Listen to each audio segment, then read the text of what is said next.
like, well, just as long as I get there safe, like, I really don't care. Like, well, that's what submission is. That's what submission is that you. Down that I think everybody is at some point deserving to receive love and to be even into marriage if they do aspire for marriage. I believe that society shapes how we view things and how we look at things in our life.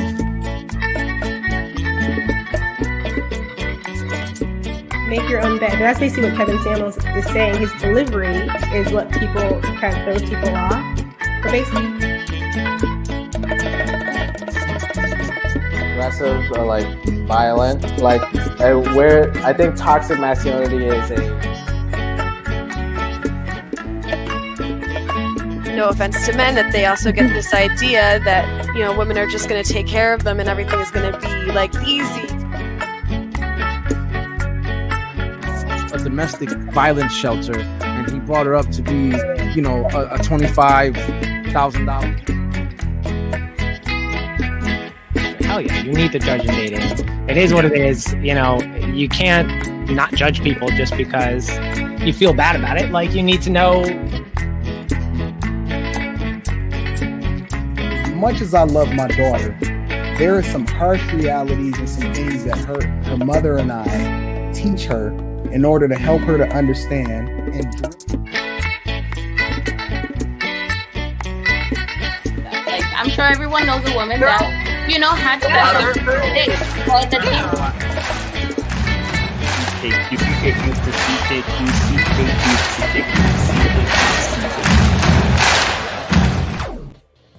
What is going on? Well, hey, Unique. I like your hair.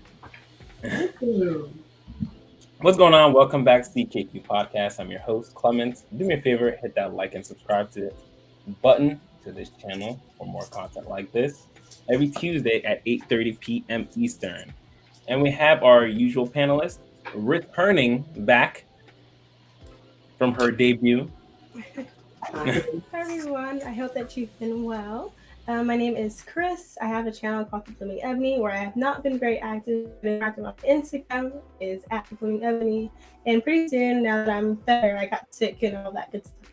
Now that I'm better, hopefully I will have more content on YouTube for you guys soon on becoming more feminine. I have a series on biblical femininity that I've been working on, and I hope you guys stay tuned for that. But until then, I hope you enjoy this show, and I hope you subscribe to CKQ Podcast. There's Unique. You know, I've never been here at the beginning. So I'm sorry. Nick is the night from Three Married Ladies Opinions, and tonight, when this is over around 10:30, I'll be interviewing a young lady with the topic of the claim game. The claim game. I am very curious. Game. Where would you be? Are you dating or married to a blame shifter bully? What? Topic. I'll see you there. All right.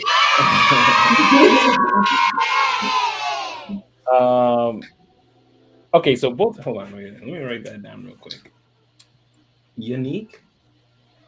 I'm trying to actually take notes on you guys now. On YouTube or Instagram? Yes, where's that happening? Instagram, I know. Oh man, I forgot about him in Instagram. I could probably make it happen. I mean, I've shifted some things around. Hopefully it'll work out. Did? Okay. Yeah. Hopefully it works out. I don't know. We'll see. Yes. Chris, you say you're working on a book? No, I'm working on a series on my channel. Oh, a series. Oh, okay. Yes. I thought I heard book. I'm like, what? Well, sort of. I'm working on like little mini ebooks, but that's gonna be a while. On femininity. Mm-hmm. Yeah. Cool. E-books. Okay. Well, the two of you, what do you guys think of these conversations that go on YouTube? Like the the conversations between men and women, and like when it comes to relationships and stuff like that. What do you think? I'm sharing out the episode. Can you go first, please? I think in the beginning they were pretty good. But now I think that we're seeing a lot more of people who found a window where they can make money saying what other people want to hear, particularly women.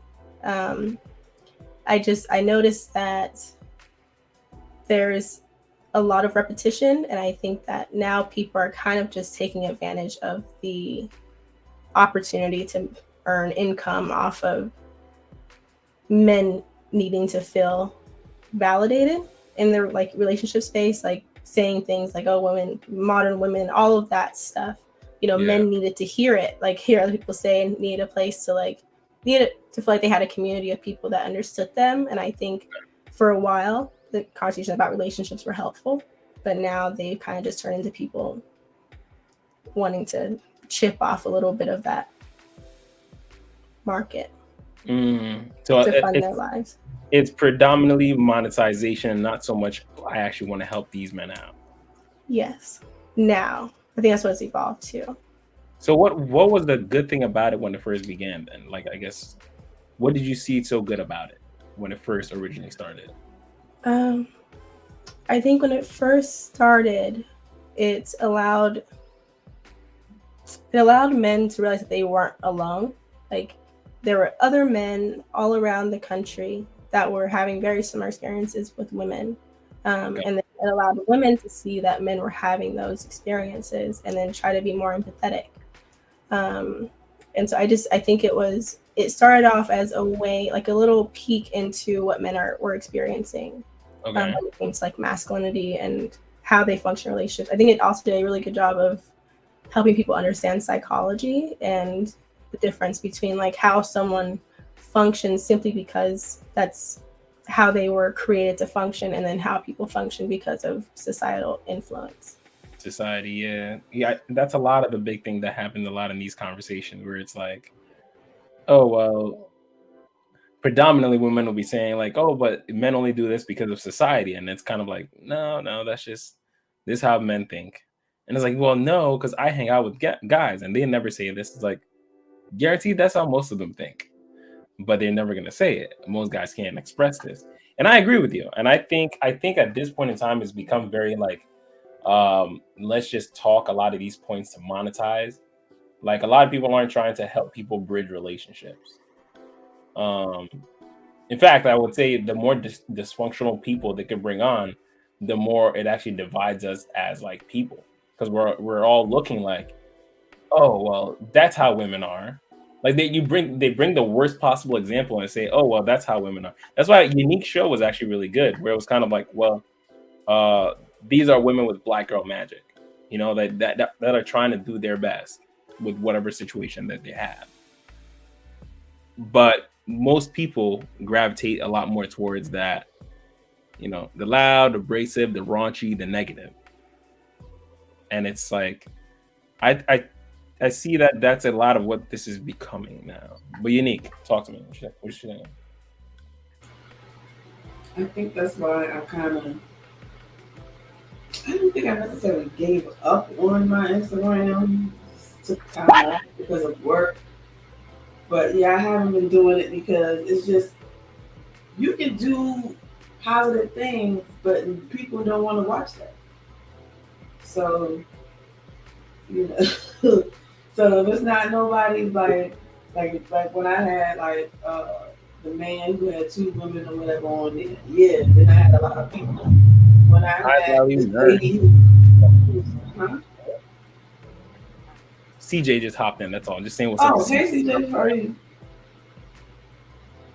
Yeah, so if I have controversy up there, you know what I'm saying, then more people will show up than normal, but most of my channel is not about that. It's about the stuff that's going wrong in relationships and how we're gonna define them, and then try to resolve them in some type of way to move forward, something to have to be better. and they don't have that on an everyday. It's more of a you know. Yeah. You know what I'm saying? So yeah, that's what I feel about it. But the only difference between that I didn't agree with y'all on is that I do believe that the society that we grew up in shaped our behavior. So and it does. It shaped our psyche. It shapes everything. So that's the only thing. Everything else, I agree with you. Yeah. But as far as how we think now, all has to do with the society that we live in. Like, but yeah, that's it. I don't know if it's all. I would say it could be like 80-20. I think what happens is, or one thing that I read was that so basically we have like our animal brain, you know, kind of like the caveman brain. Inside, yeah. Yeah, and then but the way that we express that animal brain is shaped by society, because there are certain things that we just are not allowed to say because it would be too blunt and it's just not appropriate to say. And it's like we know that it will make us ostracized, basically. So it's like saying you don't like bigger women. It's not, oh, this is because of society's norms. It's because of that animal brain. But the way that men show that and talk about it is a lot softer and much different, because they don't know where it's coming from, but they also know that they can't say it. They have to have some type of like cushion around it, because society won't allow them to say it the way that they want to. Does that make sense at all? So for men, their speech is a lot more restricted versus women's speech is a lot more. It can be whatever they feel. Well, I think we both genders kind of have restrictions based on what we think the response will be. So men are, yes, they're much more restricted because they get a much poorer response when it comes to their preferences. But we both kind of adjust the things that we say because we don't want to be ostracized. Okay. CJ, my man, glad to have you on the panel. What's the deal? Can you hear me? Yeah, getting a little bit of an echo in the back. It kind of sounds a little loud. Okay, hold on. Let me fix my audio. Hold on 1 second. Okay, no worries. I don't know, Chris. I don't really think women really have any kind of like any kind of rule that kind of like sets them back from being able to say what they want. I think women love to stay in a lot of like groupthink, so that's like how they check themselves. Is like, am I saying everything according to the group? Like, am I in compliance with the group? And if not, then that's when I know I'm wrong. So if all women are saying all men are trash, then I need to start saying all men are trash. You know what I'm saying? 100%, yeah, I agree. It's just based on the response that they know they'll get. So if they know that if they say something, they're going to be backed up with it, they're going to say it. But men typically aren't backed up with things they say, so they're less likely to say it the way that they want to. So yeah, I agree. Yeah. But we both go through that like analysis. Okay, should I say this? Should I tweak it? It's just, it happens so fast. But women, they know, okay, I can say this because my girlfriends are gonna they're gonna back me up, you know. Yeah. Even if it's completely off. But all right. I want to talk about this guy real quick. So do me a favor. Let's talk about this guy.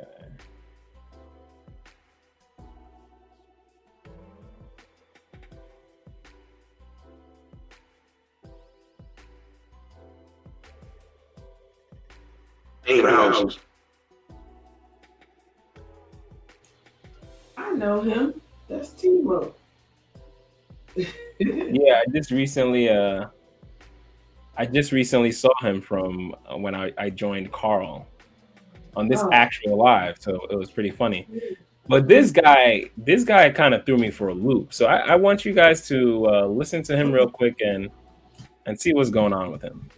So, and then CJ, will start with you. Hopefully, is your mic better?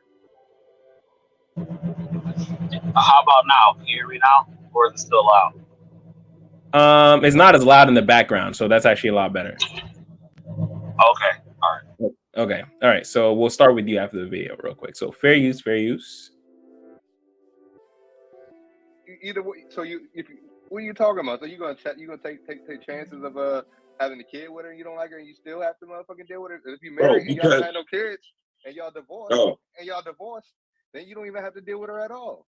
I don't think people co-parenting. I think people think like co-parenting. If you're not in the same house, you can't co-parent. I'm gonna tell you from a nigga that grew up in a 2-parent home.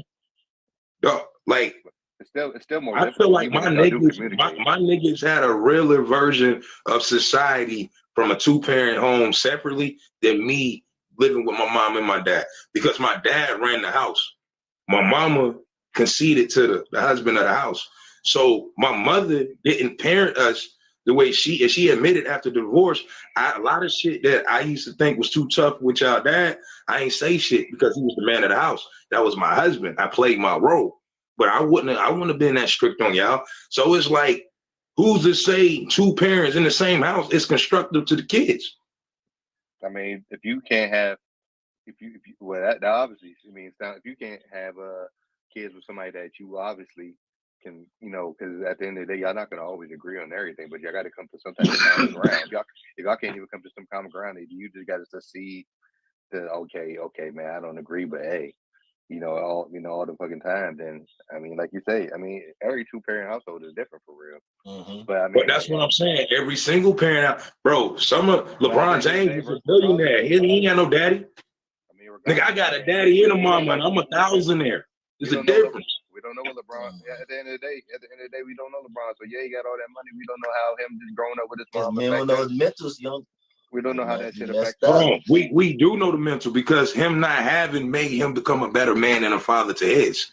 So that's I mean that plays a factor, but I'm saying we don't know. I mean that's just how he viewed it, as in I'm gonna be a better father for my child. We don't know how that mentally affected him emotionally coming up as a child, not having his father. Why do we care? That played a big part in him. Why do we care? Hold on. Let me ask you a question. This is crazy shit ever. Me and my baby sister talked about this because I found out she was slicing her. She was the victim of cutting herself. My dad and my mom got a divorce when she was 8. I was 18. So me, my brother, my sister got all of my mom and daddy. Like my little sister was 16. My baby sister was 8 though. She didn't even get the beginning of what we experienced as kids in a 2-parent home. So like her biggest fight in life was I had nobody to talk to because everybody was doing their own thing. She didn't give a fuck that my mom and daddy wasn't together. She was mad because they was now experimenting life without each other, and she felt neglected. So like, and she literally said that, Trey, I don't care that my daddy ain't want to be with my mom. I want to be happy. I didn't care that my mom ain't want to be with my daddy. I want them to be happy as my parents. What I was mad about was the neglect as the child. So what I'm saying is, I feel like whether you in a home with the woman or the man or not, if, like old girl said, you put your kid first, you put your responsibility first, your child will never feel a single parent. Yeah, right. What's it called? There's still certain stuff that comes with, not.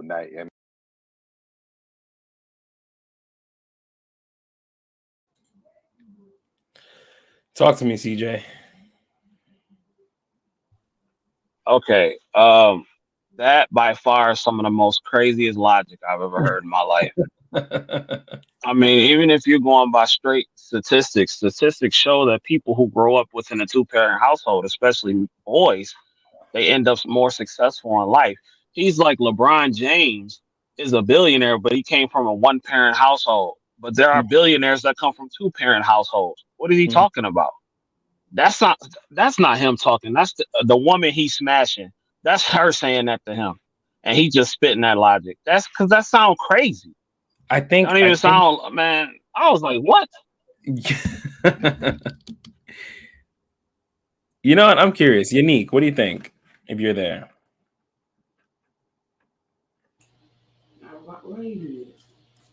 What? I knew you were gonna do that. Yeah. Well, I mean, okay. Speak your truth. I think that it's better when it's 2-parent household. I agree with that. Okay. But it depends on the type of 2-parent household. So yes, if you have a 2-parent household that those 2 parents are involved in those child's life and they're doing for the child won't benefit.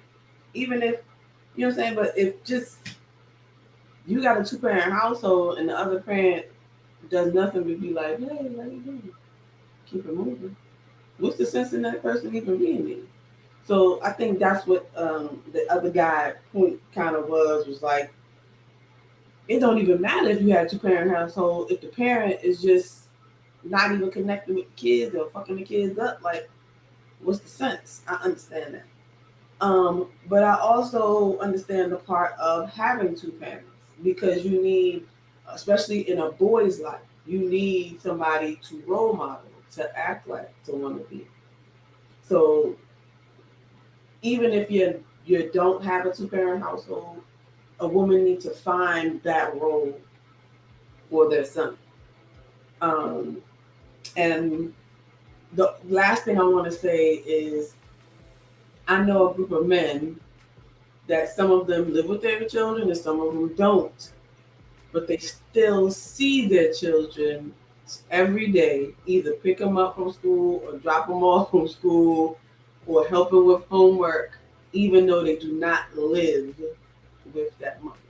There are fathers who do that, and the child benefits from them parents not being together because they fought probably a lot, but that guy still being there like they was. So that Let me ask you before I move on to Chris. Do you think that children seeing parents fight and learning to put their differences aside and get along helps helps children?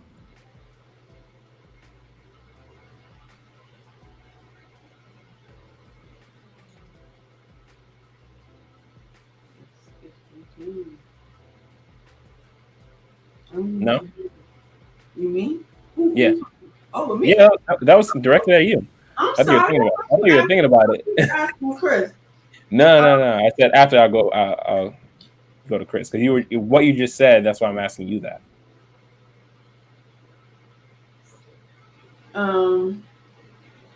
Say it again. I'm sorry. Yeah, I figured. I wasn't listening. I thought it was for her. No worries. Do you think that sometimes it can be beneficial to the children if they see their parents argue, but they're able to put their differences aside and work together? Okay. Yes, that is ideal. That is ideal. Now, if the children can see how they resolve things, how they talk to each other, then they will learn that throughout their relationship in their life.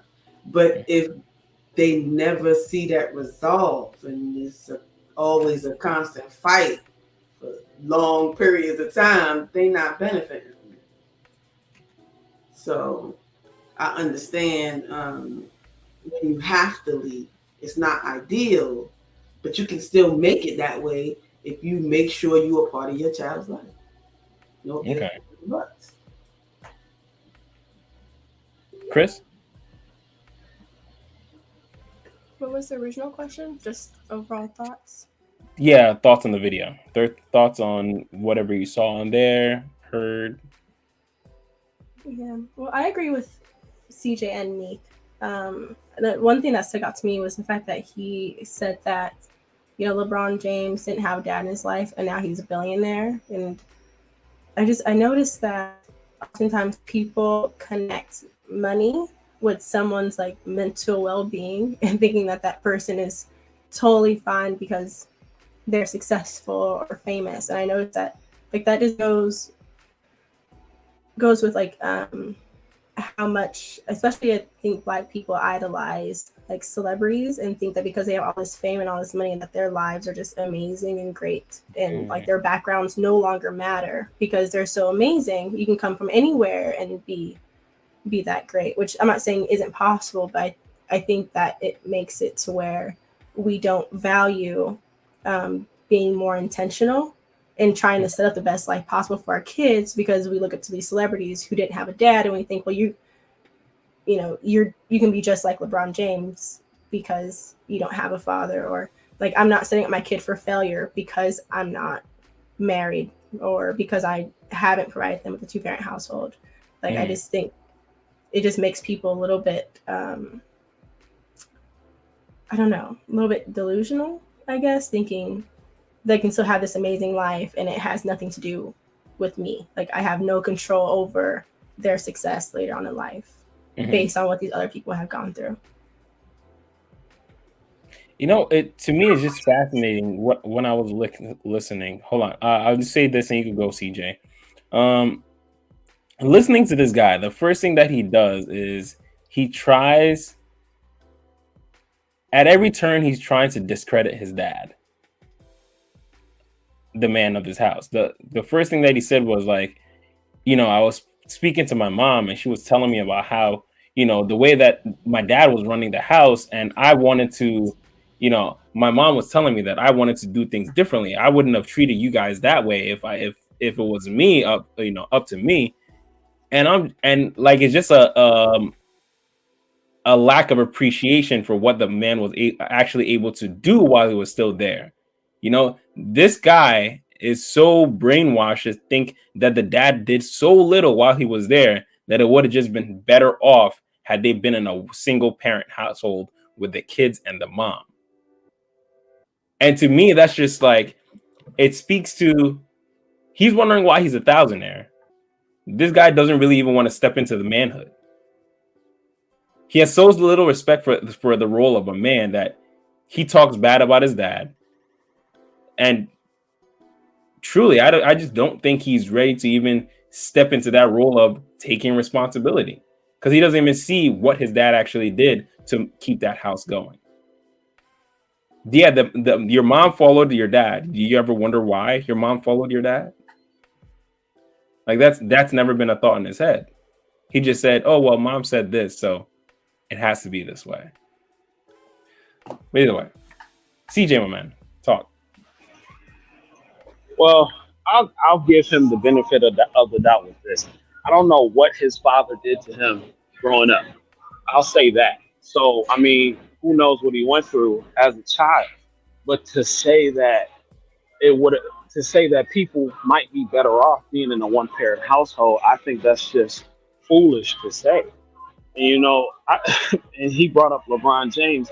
And one thing that I thought about, when you turn off the computer, when you turn off the television, you are dealing with yourself at the end of the day. A lot of this stuff is false delusion.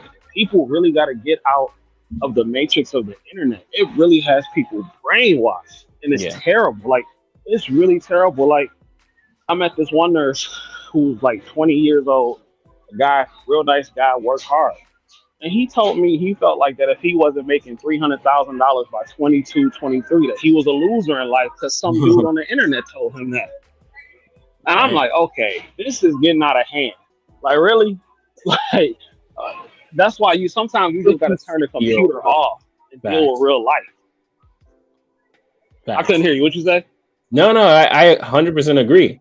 50 to 60-year-olds don't even make that sometimes. Most 50, 60-year-olds don't even make that. Most people don't even make that.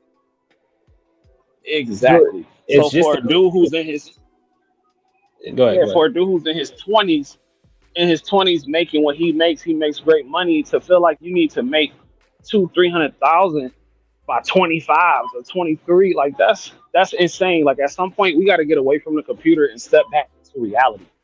Just like when the whole thing was. I'm sorry. Go ahead. I'm sorry. Do you think it's the computer, or do you think it's he? You know what? Let me ask you this.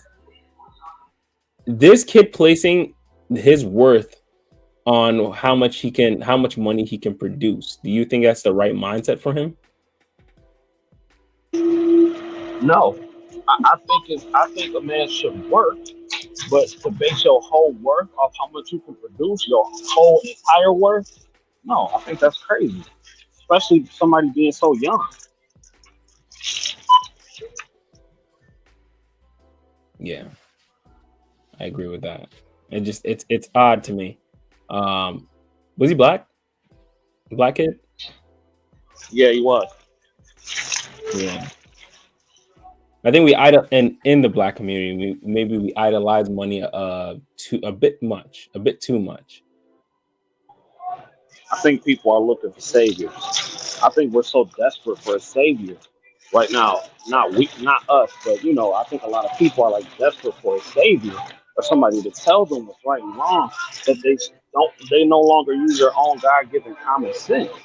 Like a woman not a woman, but somebody told me that $80,000 a year for a single person is not enough to sustain a nice lifestyle. I was like, are y'all serious? Like, where do y'all live? Where do you For a live? single person, right? I'm like, where do you live? And I was just like, this is getting out of hand. This is really getting, and it's really scary because a lot of people legit believe this and are basing every action that they make on something else that somebody said on the internet. So it's out of control. Where do you think it all stems from? I think it stems from YouTube, but no. I think it starts from not having good role models in the house. So once you don't start off with good role models in the house, then people look for a role model. They look for guidance.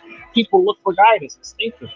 So once you see somebody on the internet that portrays a lifestyle that you may want to live, then you shoot for that, which is okay to a certain point of view, because a lot of people on the internet lie about their lifestyle. So you got to have enough discernment to determine what's real and what's not.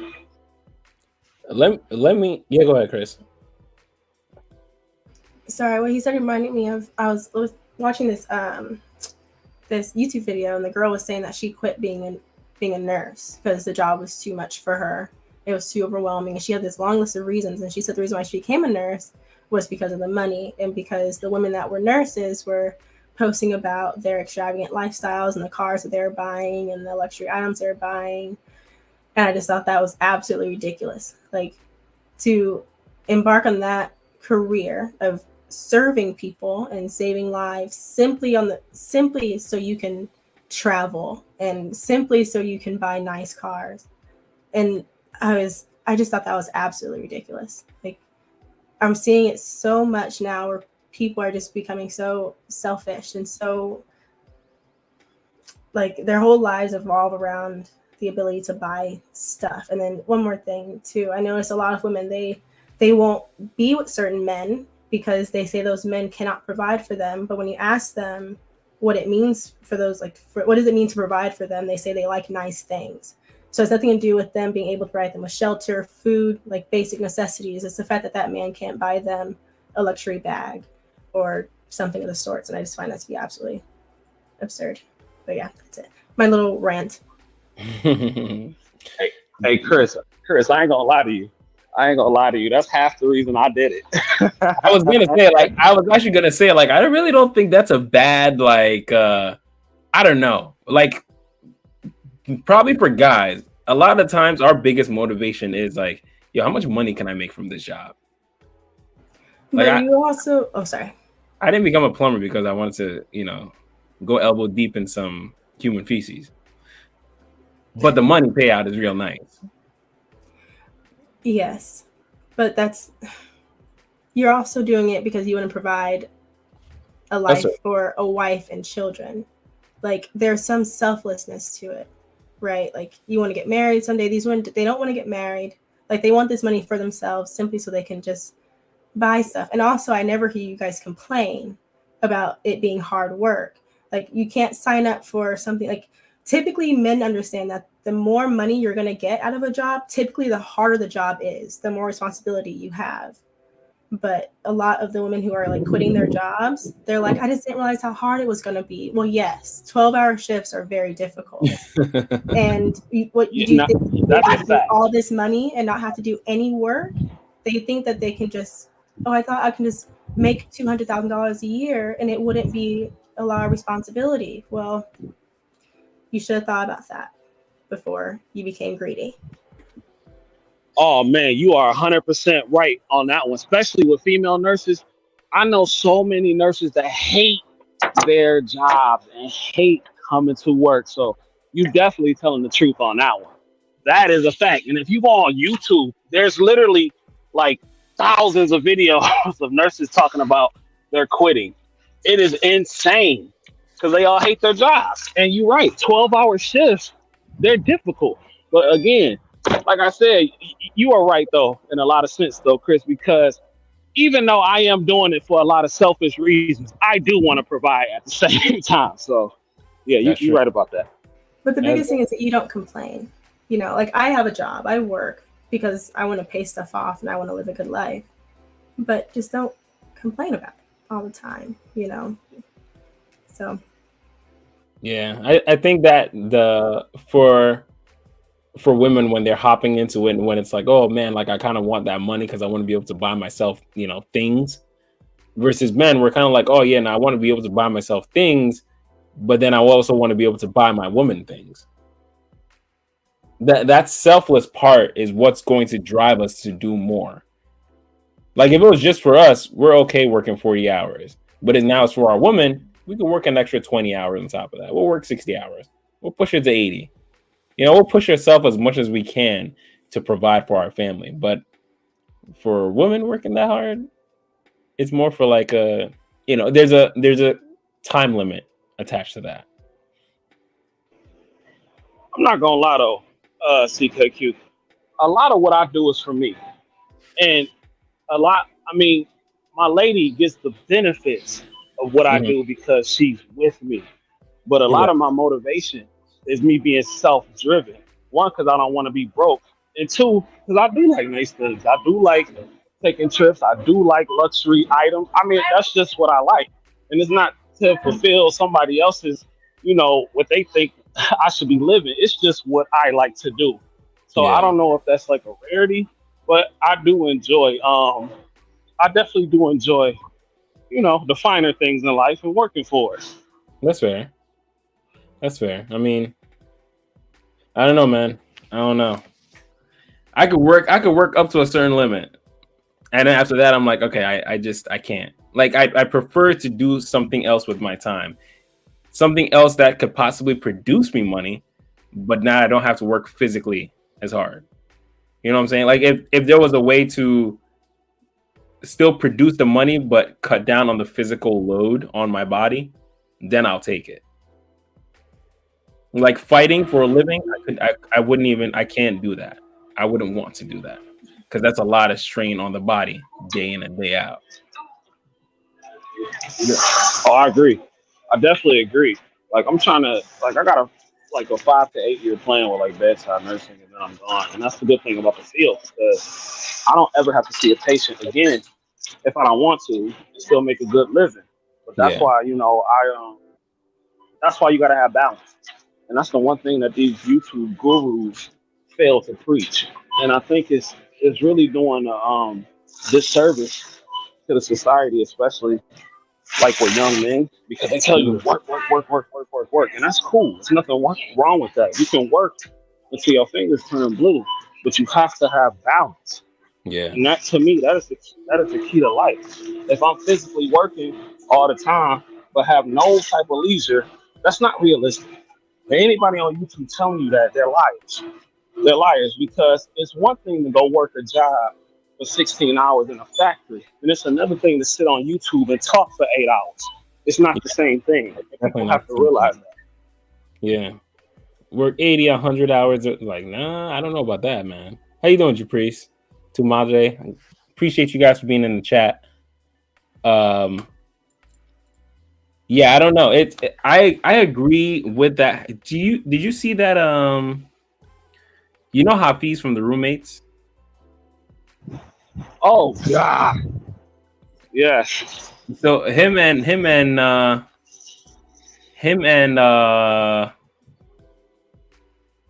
Pearl had like their spat. A lot of people have been talking about it. I never actually watched it, Have you guys watched it? Yeah. Yes, he got destroyed. Hey, CKQ, before you say that, I swear to God, Chris is like a black pearly things. I swear to God. Every time I see pearly things, I think of Chris to a certain extent. Not all the way, but she reminds me of her a lot. But go ahead. Chris, could you summarize it for me? What exactly happened? Because I know you are a fan of Hafiz. So am I. Right? Well, you are a fan of Hafiz, right? I follow the roommates. Okay. Yeah, I don't really watch them. I wouldn't say I was a fan. But I don't dislike them. Yeah, I thought their content was pretty okay. Okay.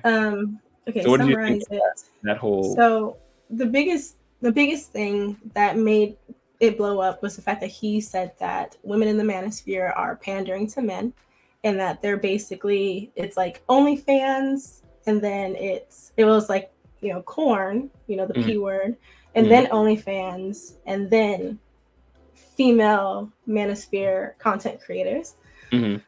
And that's kind of where it all blew up. And then there's a lot to summarize, but basically she started giving her 2 cents on like how she feels about birth control. She thinks that should be banned. She thinks women shouldn't be allowed to vote. There was a lot in that video, a lot of nonsense, but that was the biggest thing, was that he said that female content creators in the manosphere are pandering to men, and that men are just kind of feeding off of these women. These female content creators.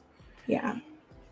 So funny enough, we did have a conversation like this. You and I had a conversation like this a while back, where you did say the females coming into the manosphere was kind of like a downfall. So him saying the same thing, do you agree? Is he saying something similar to you? Yes, but he did it in the worst way possible. He didn't stand his ground. And so unfortunately the point got lost. But yeah, I think so. I think a lot of the men in this space are being kind of used by a lot of the women in this space. You know, I don't think they fully believe the things that they say, but they know what men need to hear, and they know what they'll pay for. Like when you start giving women $500 super chats simply because you think they're great, I just find that to be very odd, very interesting. And then when these women are saying this stuff and they're saying how great men are and how much when most of finally, so one of them is saying it finally. Japrice. Exactly. No, this is a channel about a girl. She's just pearly things. She was having a debate with Hafiz from the roommates, and she said that she would give back the rights to vote because women shouldn't vote. So something probably a little bit more in depth than that, but yes, essentially she's like women shouldn't vote. Yeah, go ahead. She said that because women don't get drafted, they have the right to vote. She said that I didn't like her point, but she said that if a woman votes in, or if everyone, women and men, vote in someone that's crazy, and then we have to like go fight for the country, women don't have to go fight. And so for that reason, women haven't really earned their right to vote, and that she'd rather just like be in the kitchen. What? They don't get the ramifications of like voting, of their choices when it came to voting. So you were saying Hafiz was saying that, but he didn't articulate it well enough? I think something in him, like, so he was, I think, going to hammer it in, and then he kind of like backtracked, and he was like, but not you, Pearl. You're not pandering. But all the other female content creators in the manosphere are pandering. And once he did that, his whole argument fell apart. He should have kept on. Do you think she is? I think she's pandering. Yeah. Well, the definition of pandering is like you're deliberately telling lies. Okay. To like attract an audience. I don't think that she knows that what she's saying isn't exactly right. I think the tough thing is it's really hard to claim that you're trying to hold women accountable, or more importantly, help women, when women don't really follow your content. It's very similar to like when we see women and we're like, why are you single? And they're like, well, all the men suck. And it's like, well, is it all the men or is it you? Yeah, You that's can't true. say all the women are just so modern that they can't absorb my content. Is it the women? Is it all these women that aren't following you? Or is it you? You have 550,000 subscribers. And I would probably say that her ratio is probably like 10, if not less, 90 men, 10% women. Yeah. At some point, you have to ask, why am I not connecting with women? I had to ask myself that question, and I got my answers because I actually went to a femininity coach and I took the courses. But I don't think that she'll do that, because when she does, I think she's going to realize that what she's saying, she can no longer back it up. And it's really hard to backtrack when you have that many followers. So she's stuck. And now her income, now she's reliant on it. She's kind of screwed. I think she's very much going through like red pill rage. But you know what? Because for a man, red pill rage, like when you red pill rage, you're essentially still stuck by yourself, just being angry at everything. But a woman on the manosphere content going through red pill rage, she's being paid for it. You know, a bunch of men are, finally someone is saying it. Someone is saying what I've been feeling this whole time. Yes, give her $1, $2, $5, $10, $20. Buy her a whole studio, buy her a bunch of cameras, you know, and she's making a killing. So there's no need for her, because what she's saying isn't, I guess, as a man, as when you go from boy to man, the thing is you also learn how to talk to women. That's also part of the red pill content, is improving your communication. You're not always going to be like, oh, what's your body count to a woman? You know what I'm saying? It's like eventually you're beyond that. Like, all right, your communication you have to learn and understand the dynamics, what role you play as a man, what role she plays as a woman, and move accordingly so she feels comfortable staying in her role. But she doesn't really have to. Like, she can still keep spitting out all these facts, and it'll still be fine because everyone is gonna, hop on that bandwagon. Kevin Samuels, even he at some point was trying to find a way to temper down his content. If you notice, every manosphere content creator, when they first started, they were just spitting out the facts, and then they eventually started to soften it up or round out the edges just a little bit. They didn't give the truth just as blunt or harshly. And that's when a lot more females started to actually understood the message a little bit better, but for her, she doesn't really have to. Can I speak on Pearl? Yeah, go ahead. Let me just say, I am 95% team Pearly things. I cannot stand Hafiz. Really? He is the most blue. No, I cannot stand him.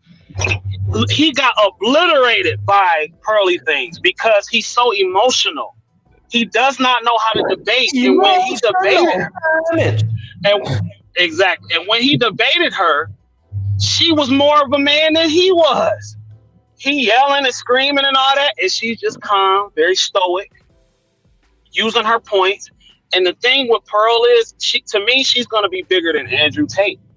Mm-hmm. Because, one, she's white, and she's a woman.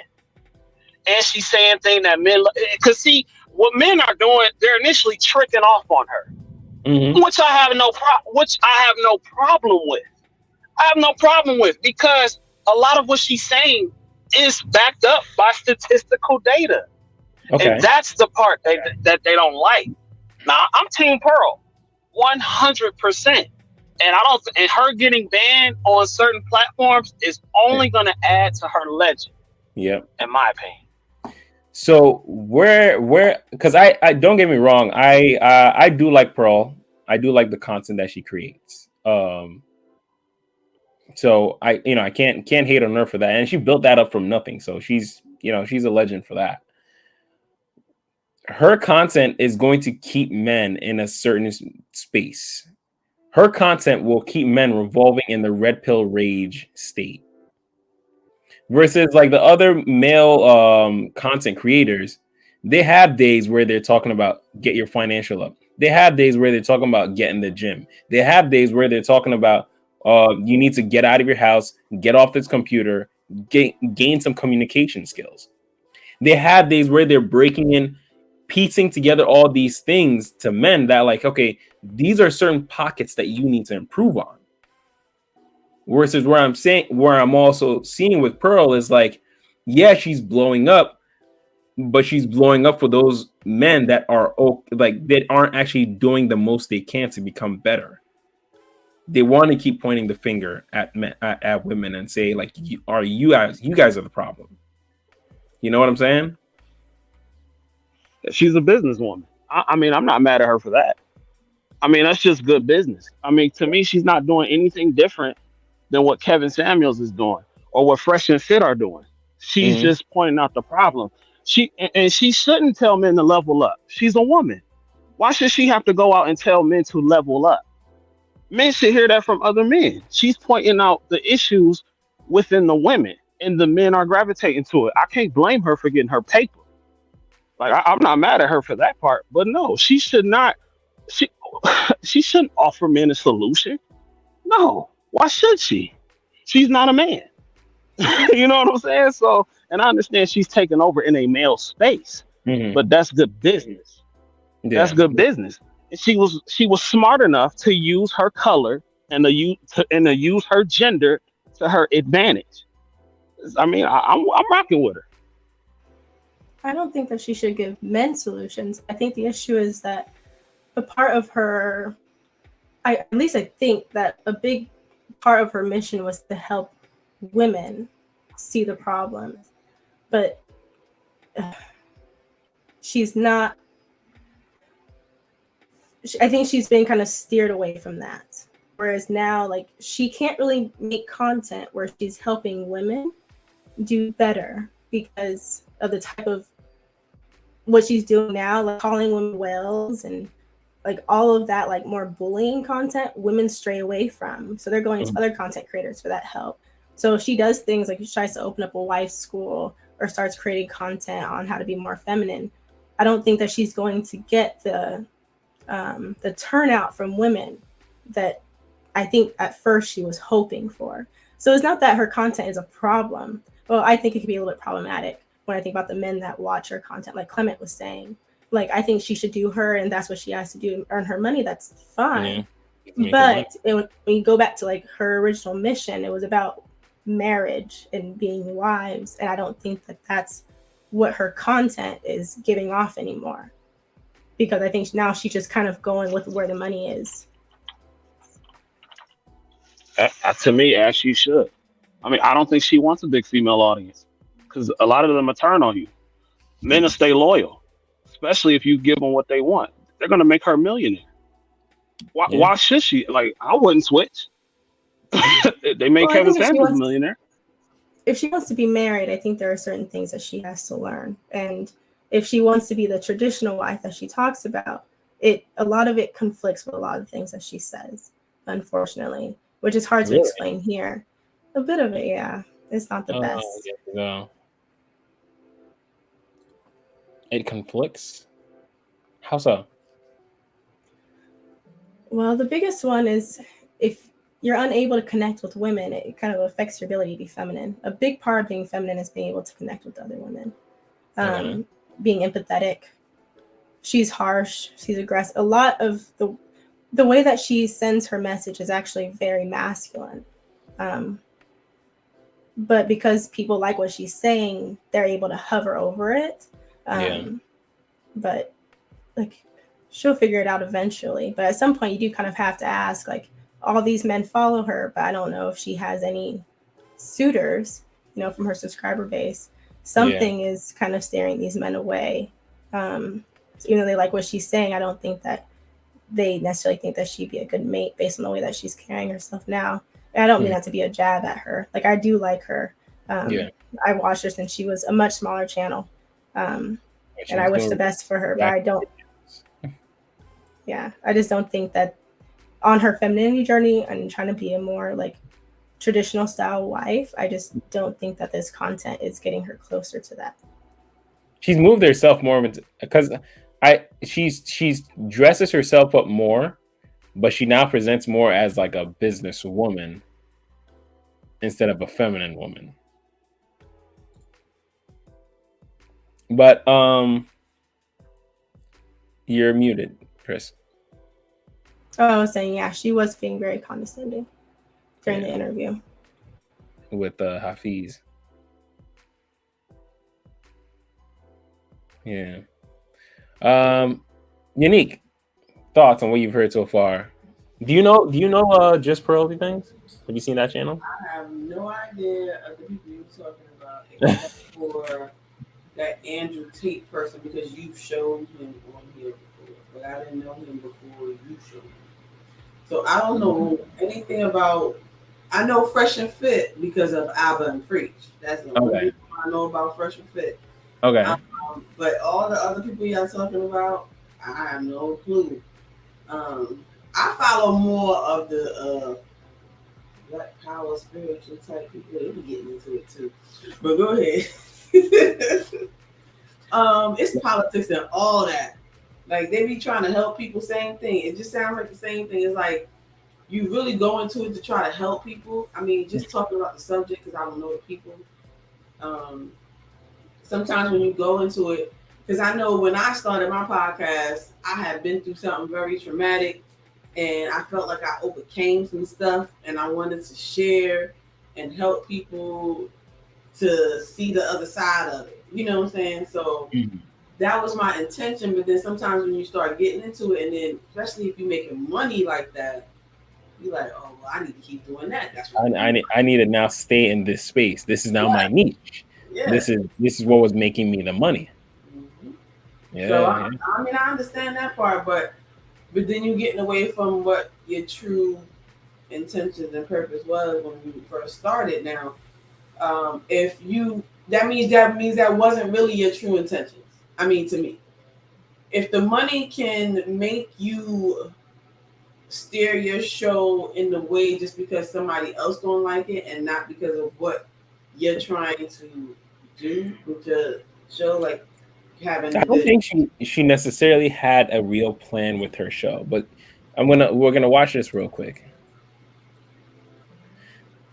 Porn has saved marriages. Okay, that's just so you get a feel for who she is. Yeah. I've never seen. Yeah, why? Why? Because I don't know. I feel like you should avoid things that you become addicted to. And it's kind of interesting. I feel like porn has saved a lot of marriages if the dudes don't cheat as much.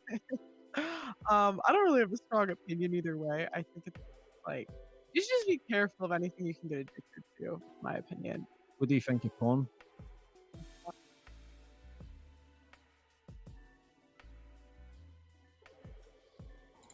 That's kind of who she is. Kind of goofy, but she's a very, very intelligent, very hardworking.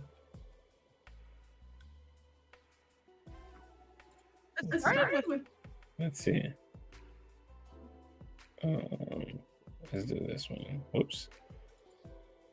Where am I? There we go. High Value Men. That was Kevin Samuel's like talking point, and he would list like the attributes of a high value man or whatever it was, and minus the LinkedIn visibility level, like my dad did that description, and I was just like, this is what you guys think like this is like, and then I kind of like dove more into the red pill space. So I don't know. I'm just nosy. Like I wanted to know what the boys were talking about. It started with High Value Men.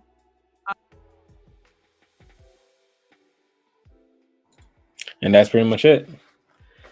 She figured out what the boys were talking about, and now makes a killing from it. She ran with it real hard. I mean, she's doing good. She's doing very, very good for herself. Kudos to her. I just think a lot of the men that are going to be watching her content and stuck in that kind of space She's not Cade. the only one though. I What's see. going on, Cade? Oh, Yeah, much love, everybody. It's been a while. How you Hope y'all doing? How you been well. doing? Yeah, much love, everybody. Talk to me. What's going on? What do you hear so far? Have you heard anything so far? No, I saw that you guys were online, so I just hit the link. Okay. Anyway. So, what have you heard of Just Pearly Things?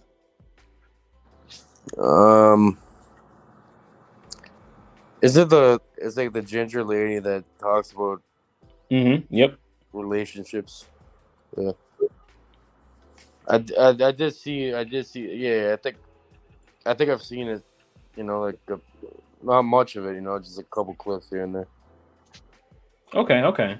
Yeah, that's pretty much. We were just talking about her real quick and talking about how she's monetizing herself and her being in the red pill space and how it's helping out men, if it is helping out men.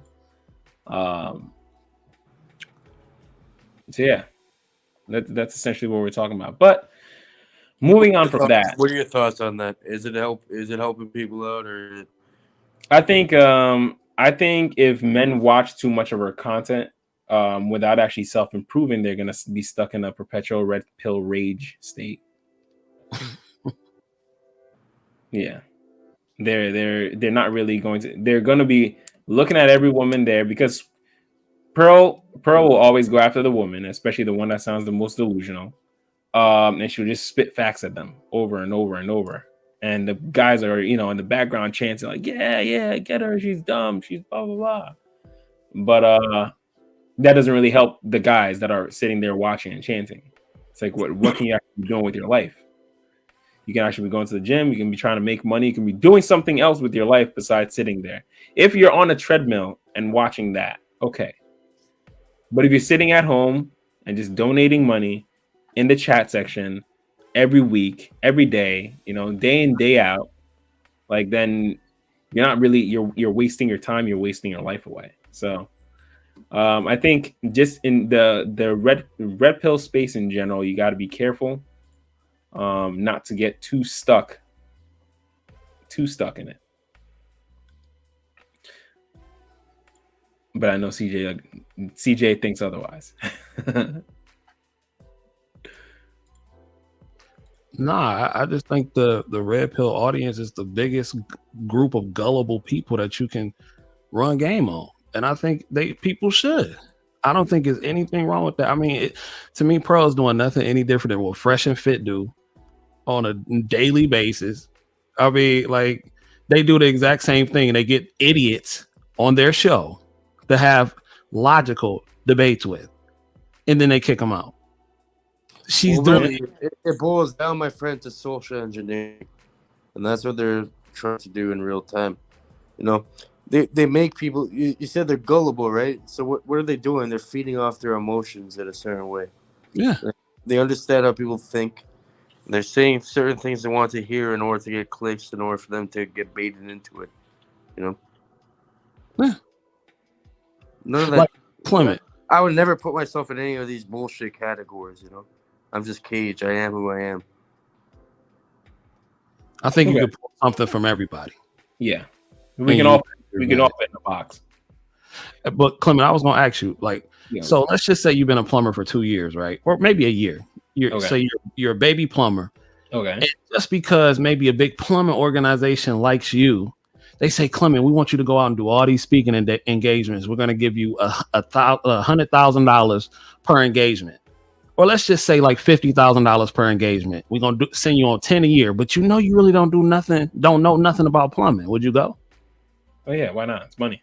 Thank you. Exactly. I would too. Yeah, it's money. So yeah, listen, respect to her, man. She saw a market. She capitalized on it. She's a woman. She saw women on YouTube in general are always going to have. But Hafiz did the same thing. What? Hafiz? Hafiz. He used the manosphere to come up. He got manosphere guests, and he used manosphere talking points. And now he's transitioning into this whole savior blue pill mode talking ish. If you didn't believe, if you are, because right now he's condemning the red pill, he's condemning the manosphere. Yes, he is. But you knew what this life was about before you got involved. So if you are already condemning it, why would you even have guests like Steph is Cold on there? Why would you have guests like AMS on there? Especially AMS. Yeah. You used it, my boy, and that's cool. I'm not knocking you, but don't act like you're better than Pearl. And then you should see the debate when he was on there with Coach Greg Adams. Oh my God. That one I did see. Well, I saw bits and pieces of that one. And that one was a little, that was the start. That was the first one. And then right after that, I think the next day was when he did that with Pearl. He should stop debating. He's a terrible debater because he overtalks everybody. Hey guys, And I think that's the. Go ahead. I was gonna say, do you guys believe that's a possibility that all this stuff is being, preordained in a way, it's being done on purpose? Manosphere, red pill, all this fucking shit. I think it's all being done, very purposefully in a way. I think who's really behind this? Who coins these terms? Who makes this popular? Have you ever thought of that? I think it's a lot of groupthink.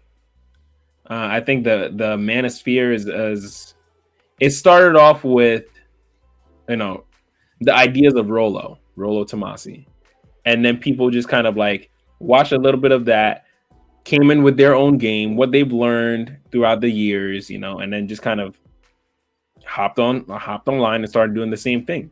So the manosphere is just a bunch of people, a bunch of guys with their own lived experiences with women, with finances, with the gym, and that's it. That's really just it. And that's why both CJ and I were saying every guy could fit in a box, because a lot of manosphere talking points, it's all the same stuff. Get to the gym, increase your money, become better at communicating, increase your net worth, increase your network. Yeah. Like these seem like very obvious tenets that any person should try getting, right? But I'm saying, do you think that there's still a lot of broke people in the world? Yeah, but I'm saying, do you think there's any influence behind Exactly. it? Do you think somebody's really like pulling the strings, trying to mess with people's, the way they think? Because it's kind of like controlled opposition, right? Because you give people a certain thing, and you kind of, you give them a lot of some truth, and you kind of guide them into a certain direction. I think in a way, I do understand what you're trying to say. In a way, yes, the manosphere was a bunch of guys who didn't really have there was no leader, there was no head who was able to rally everyone together. Kevin Samuels kind of did that a little bit, but he never really rallied the men up for a cause, like Andrew Tate does. Andrew Tate very much kind of. What do you guys think on it about Andrew Tate? Do you guys like him, or do you agree with his? CJ, I'm actually curious on that. What do you think? What's your thoughts on Andrew? I think Andrew Tate is a plant. Well, his dad was in the CIA. I don't. CIA, so. Yeah, I don't think Andrew Tate is. No, nothing to me about him seems organic. Like his rise does not seem organic to me, and I feel like he's a plant. He is a plant. Anyone who gets that much attention is automatically a plant. They're initiated into certain things, and I feel like they needed a Kevin Samuels replacement. That white men could. Kevin was initiated look up to. No, Kevin was 100% initiated. He's the Prince Hall Masonry. What? Prince Hall Masonry? No. I know what he's talking about. I just think that's a whole different. You about to spin off into some whole different territory. Yeah. I'm saying they're all initiated into certain things. Okay, they have to be. Clement, can I add something y'all was saying? Because he was asking about do I think this is all staged? Pretty much. I think men have always wanted women. Men have always wanted women. Men have always wanted to learn how to get more women. Men have always wanted power. It's always going to be an audience in that because, two, you're always going to have a large majority of men who are just content absorbers, but not action takers. That's a big market. Because if you was to sit there and listen to whoever, I don't care who it comes from, Fresh and Fit, even though I don't like them, roommates, whatever, they all generally say the same thing.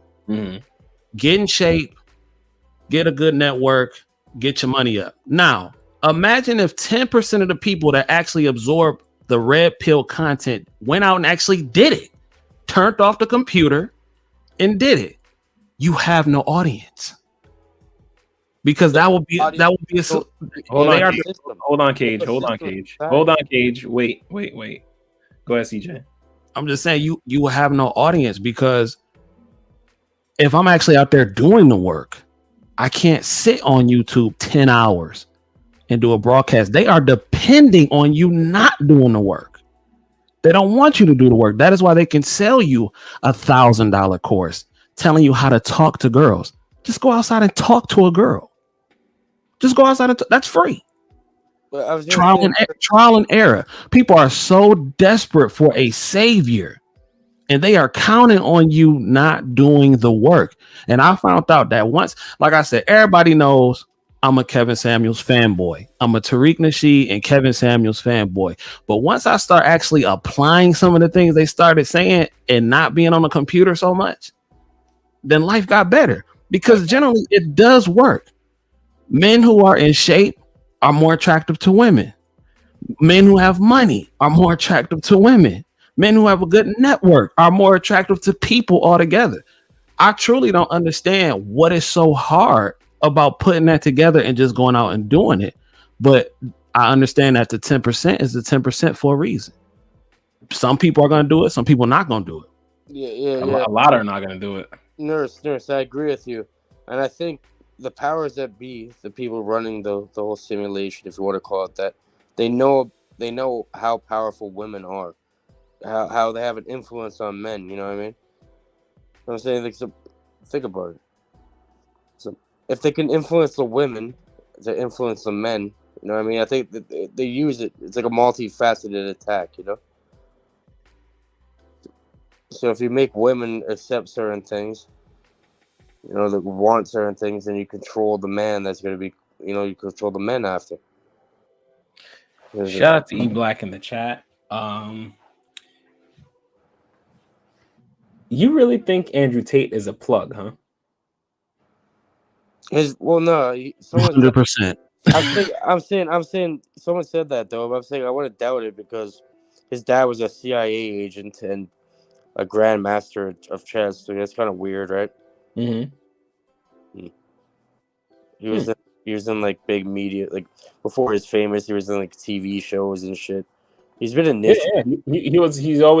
He's an ambitious person though. Most ambitious. I mean, look at Donald Trump. Donald Trump had his own show.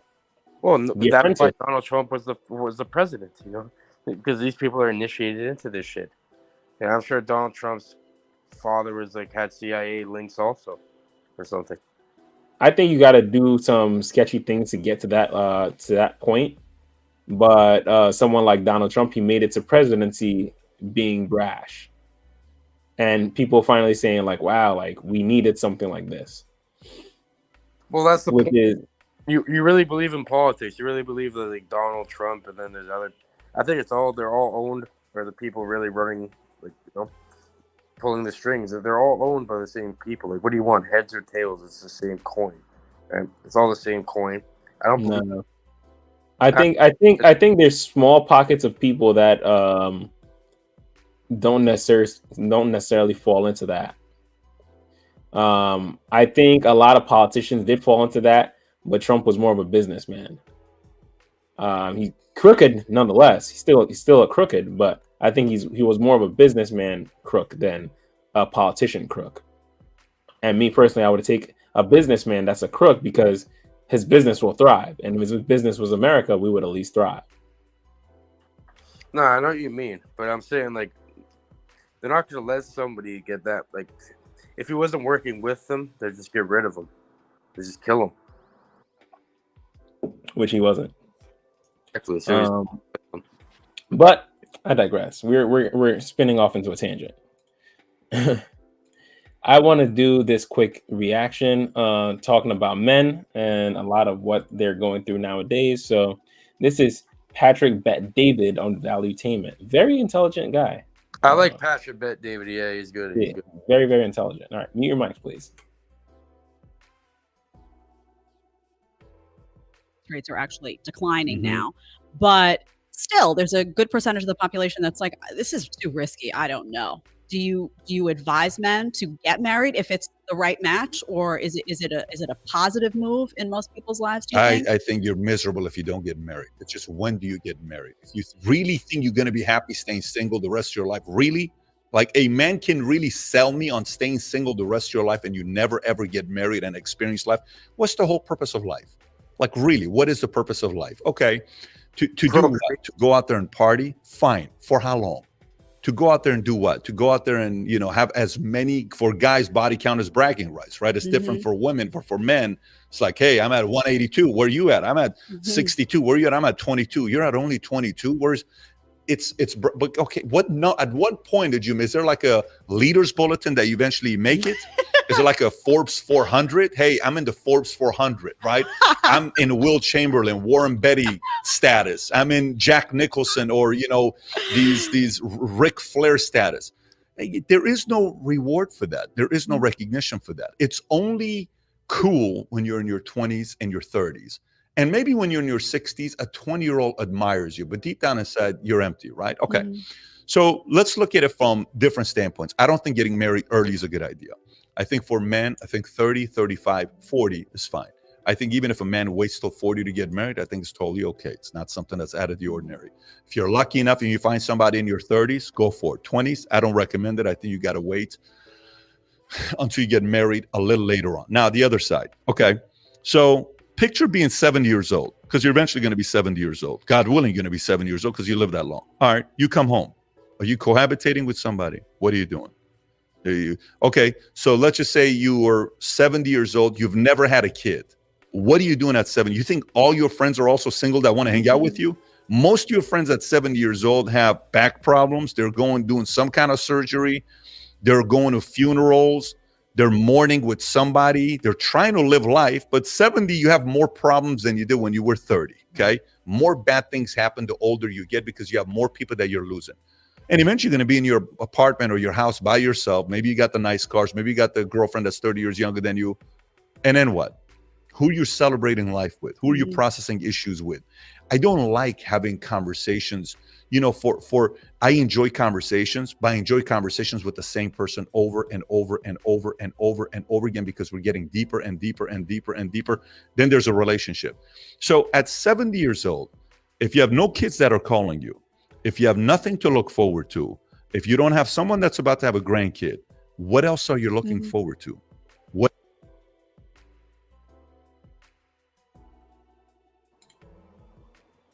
Thoughts? Unique, I want to start with you if you're still there. I think she's fumbling around right now trying to find her mouse. All right, we'll go to CJ. Oh, there she is, finally. Unique, were you able to catch that, or did you have to go real quick? Yeah, maybe some. What? At the end. I heard a little bit at the end. You heard a little bit at the end. There was a lot said. All right, we'll go to CJ. We'll go to CJ real quick. CJ, what do you think? I think he's speaking in absolutes.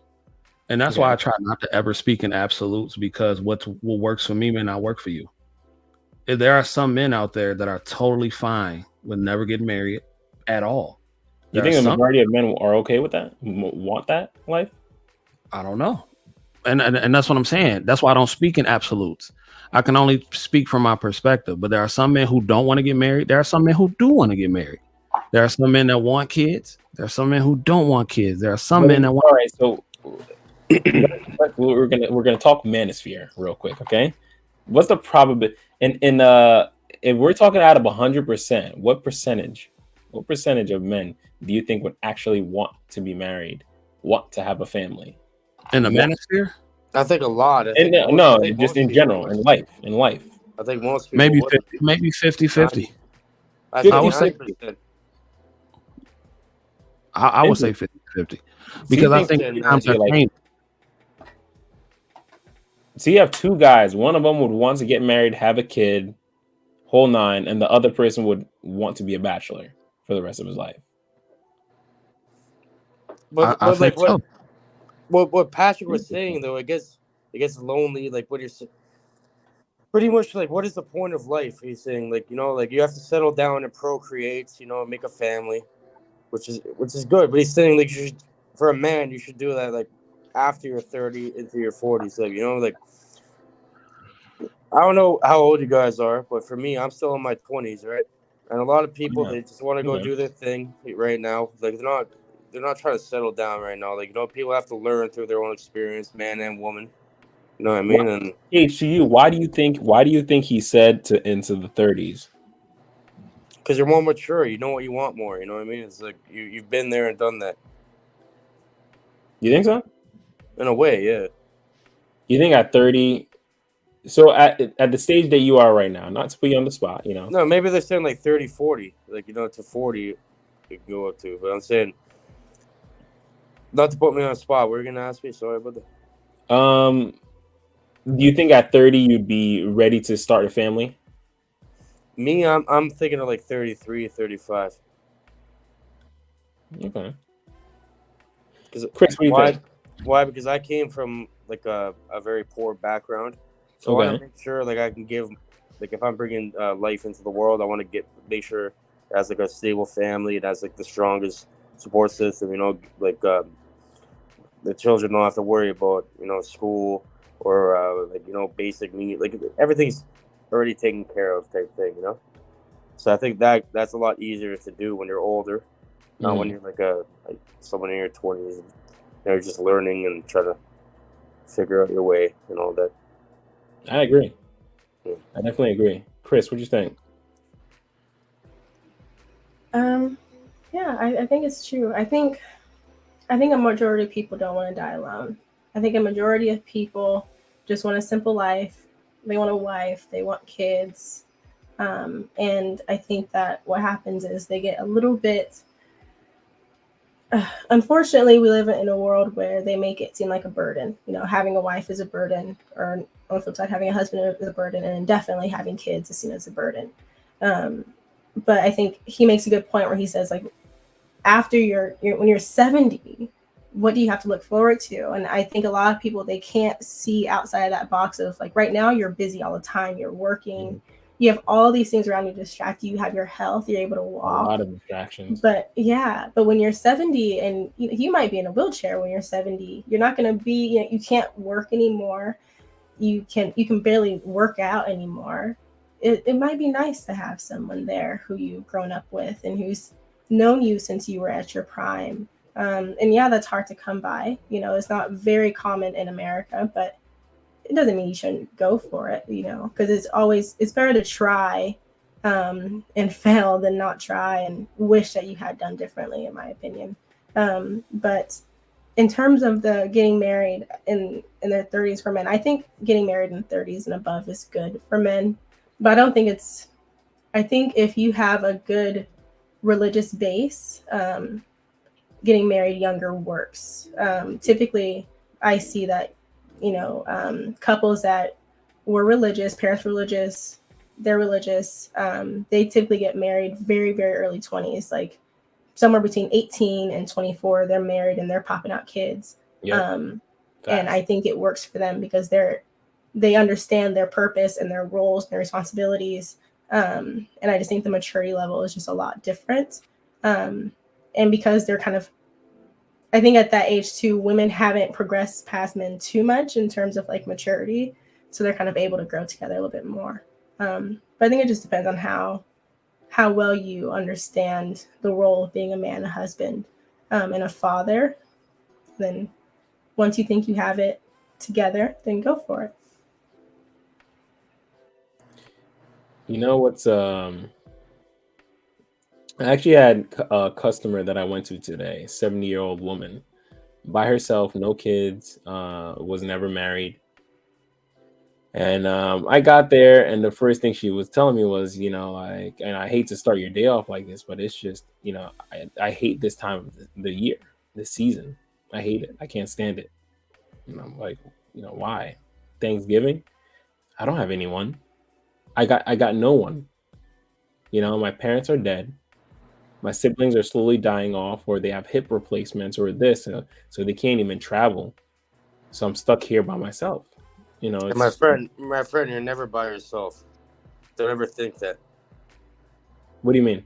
You're never by yourself. And remember, energy can never be destroyed. It can only be transmuted. So say your family and all that, they're still with you. And you got Cage, you got people here that you don't even know that are rooting for you. They're on your team, bro. You're never by yourself. I understand. Well, I'm telling a story about this lady. It's not actually me, but I appreciate that. I'm just But saying, though. Don't get it twisted, buddy.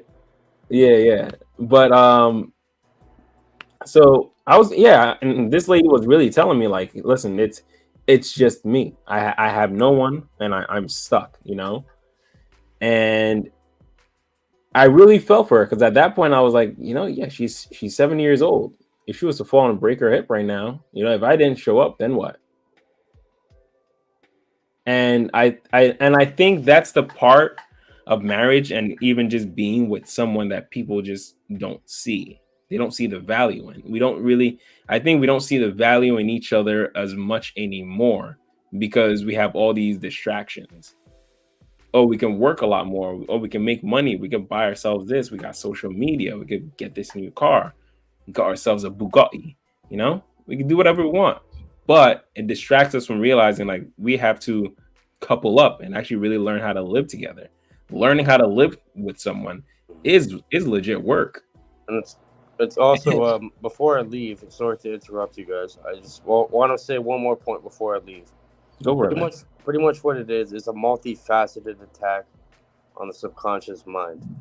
The subconscious mind formulates reality, right? Once we get domain over our mind, we reprogram, what's unconsciously going through there and creating everything around us. Then we get our true power back. I think that's very important. We have to look at every thought that comes into our mind every day, and any negative thing, we have to go and do something called mental transmutation. It's like mental alchemy. We have to change that and replace it with something. And we have to consciously do it all the time, like every single day for a while, and then it will become automatic, Just like we've been programmed to automatically have, certain responses. We kind of have to realize that and replace it with something else. What's the difference between that and just, going to church? Well, at church, somebody's telling you what to do, and they're harnessing your energy. This way, you actually, it's more, it's more about your destiny. It's more about, you.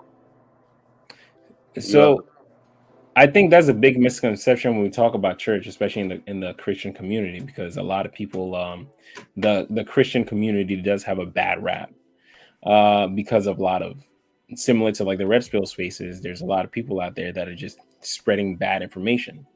The church itself is not where you get the information. The church itself is where you meet with other people, and you guys are supposed to fellowship. You speak about what you've read on your own. But a lot of times you're supposed to be doing a lot of that work on your own, outside of the church. That's kind of like saying, okay, school is the only place I should be learning. If I'm not in school, then I don't need to learn. You know what I'm saying? Yeah, I know what you mean, but either way, like school, church, all these, they're pretty much social constructs that are created for a reason. I mean, and usually they're created to divide and conquer. How do you control billions of people? You split them up into groups of different religions, different languages, different skin colors, different everything. Left, right, politics, all this. Make them fight among each other, and this is how you control them. You divide them up. Make them self-regulate. Do you think it would be easier to tell someone, hey, you have to go through life and eventually come to the point of self-actualization, and really focus and harness yourself and, meditate a lot, versus telling them, hey, here's a book, read it and follow the guide in that. And if you do that, you'll live a good life.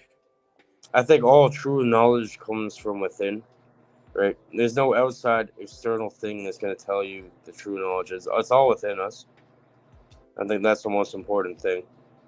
If you lived in a cave your entire life, do you think you'd have true knowledge?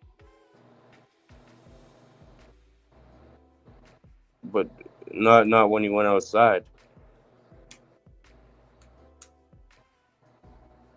I think a lot of times we have to not think too high of ourselves that we can't learn from other things. I think that's in this society we have a big ego problem. We like to think we know it all. We like to think we figured out the best way to we're trying to reinvent the wheel at this point in time. Pretty much. And that's why our entire society is breaking down right now. But Clement, true knowledge is knowing that you know nothing. That's what they say. So true knowledge is actually knowing you know nothing. It's all just a cage or a construct that somebody else enforced onto us. You know what I mean? CJ, you were gonna say something? Yeah. Can I address the point that the guy we were just watching made? Yeah, go for it.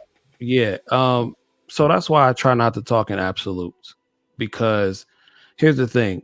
And from my perspective, I've seen it. I know so many people, I don't know them, but I've seen so many people that have plenty of kids, children, family, but they live in nursing homes and no one comes to see them. Mm-hmm. So with all the family in the world, they are just as alone as somebody who never got married or who didn't have kids. Because to me, life is a balance of logic, circumstances, and the best odds. Of course, when you turn 70, your body is going to slow down. Of course, that's going to happen. That's just the circle of life. But at the same time, as a married man who's happily married, you could walk outside tomorrow and get shot and die. So that's why I don't speak in absolutes, because I can't sit and I want to be with somebody the rest of my life, but I can't tell somebody that they will not be fulfilled if they don't do the same thing. To me, I can't do that, because you have some people that are absolutely happy and okay with sleeping with a different woman every single night. Now, just because he may think is wrong and I may not agree with it, I'm not going to say that's an absolute. You know what I'm saying? And I think that's the thing with the whole manosphere thing and anybody with a following. Because if I have a following that's big enough and I have enough people to believe what I say and to come fight for me when you're debating, then they're going to see it as absolute. But I also think that's a big problem that we have in this society, that the people that actually have a decent mindset on them understand that you can't speak in absolutes. But at some point, you have to start speaking in absolutes. You have to start realizing, because the people that have the worst possible mindset, they speak in absolutes. Yeah, it's like a and they have the biggest microphone, and everything that they're saying is completely false, but they are standing on those points. Well, and guess what? They're rallying a whole crowd. Sorry, guys, they're rallying groups. And there's people, hold on, Cage. And they're rallying, like there's people lining up behind them. But the people, like in my church, they were actually talking about this, and the pastor said, there are people, you guys that have God's word behind you, you guys are all sitting there questioning what you should be doing. Versus the people that don't, people that have the worst possible intentions, they don't care to put their stuff out. And they're rallying groups. While you're sitting there with your rational mind, you're sitting there and saying, well, you know what? I can't speak in absolutes. I got to stop. I got to temper back. I think, if anything, we should be a lot more brazen about what we believe. Here's the thing, though. That depends on what you want to be, though. Do you want to be a martyr? Do you want to be a leader? Because that's the only time that really matters. Or are you somebody that's just going to observe and do what you want to do and continue to live your life? Because the people who are speaking in absolutes and getting these groups together, like how you just said, it's an ego thing at the end of the day. People want to be worshipped as gods. That's why a lot of this YouTube stuff is kind of sickening to a certain degree, because a lot of people are so desperate for attention and they want to be worshipped as gods and they won't say it. So yeah, of course. But if real shit, Norris, you're hitting it right on the nail on the hammer. But well, and it's the thing, like, I don't want to be a god. Thank you guys for having me. I have to leave for now. I just want to say thank you guys for having me. Yeah, no worries, man. I appreciate you for coming up, man. Good to see you again. You know, and the last thing I'm going to say is we give power to what we believe in, even the things we don't believe in. You cannot not believe in something and believe in something at the same time. All right, so we have to be careful about our beliefs and all that, and take back our mind. Love you guys. Thank you guys for having me on here. Cheers. Have a great night, my man. See you later. Thanks for coming.